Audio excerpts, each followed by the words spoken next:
Bonjour à tous, comme vous le voyez, aujourd'hui je ne porte pas mon t-shirt 7-Eleven, je porte une chemise, je me suis déguisé en présentateur journal TV pour vous faire un point d'actualité, information sur l'actualité ici en Thaïlande.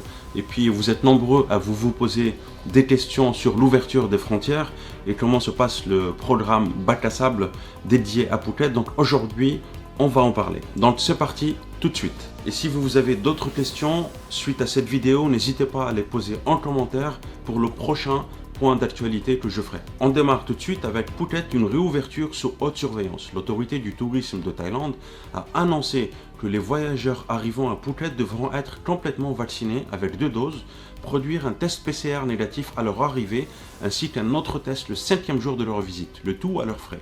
Le Premier ministre thaïlandais a confirmé que la réouverture de Phuket au tourisme international aura bien lieu le 1er juillet, comme prévu, mais uniquement pour les touristes ayant reçu 2 doses, produire un test PCR négatif à leur arrivée, ainsi qu'un autre test le 5e jour de leur visite, le tout aux frais du voyageur. À titre d'information, le prix d'un test PCR en Thaïlande est d'environ 3000 à 4000 bahts, entre 85 et 115 euros. La condition est que les voyageurs devront rester sur l'île de Phuket pendant au moins 7 jours avant de pouvoir voyager ailleurs dans le pays. Le plan Bac à sable de Phuket Sandbox est présenté comme une phase d'essai pour une réouverture progressive de toute la Thaïlande dans les mois à venir. La Thaïlande veut commencer tout d'abord par réouvrir les zones les plus touristiques pour revitaliser peu à peu l'économie. L'obtention du visa. En ce qui concerne les conditions d'obtention, ça reste toujours les mêmes. Un certificat d'entrée, une assurance Covid et un test PCR.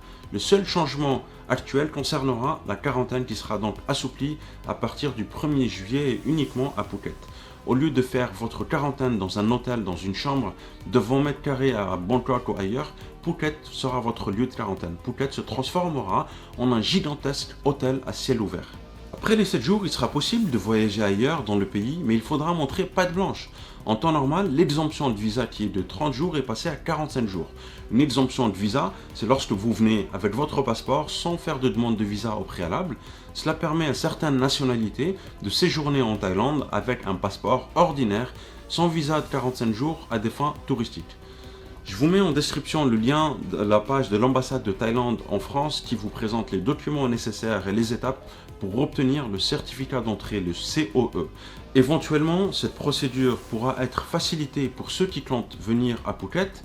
Phuket devrait accueillir 130 000 touristes internationaux à partir du 1er juillet au cours des 3 premiers mois du programme de test Sandbox, sans quarantaine. L'initiative de réouverture de Phuket Sandbox devrait attirer 30 000 à 40 000 touristes par mois. Phuket devrait être la première destination à rouvrir sans quarantaine aux touristes vaccinés à partir du mois de juillet, suivi d'une dizaine d'autres destinations au mois d'octobre. La Thaïlande, qui a accueilli près de 40 millions de visiteurs en 2019 avec un équivalent de 60 milliards de dollars de revenus, prévoit de recevoir 500 000 touristes en 2021. À noter que le secteur touristique avant Covid ne représentait que 20% de l'économie thaïlandaise, contrairement à ce que beaucoup pensent. Il ne pourrait jamais revenir à la normale avant 2026 selon l'autorité du tourisme thaïlandais. Voilà donc la stratégie qui est présentée aujourd'hui pour ouvrir petit à petit les frontières. Donc si la phase d'essai de Phuket est concluante, petit à petit les autres provinces vont se réouvrir jusqu'à l'ouverture de Bangkok et qu'on puisse tous se retrouver ensemble. Voilà, j'espère que vous avez apprécié cette petite vidéo. N'hésitez pas à vous abonner, à laisser un petit pouce et je vous dis à très bientôt pour de nouvelles informations. Ciao, ciao.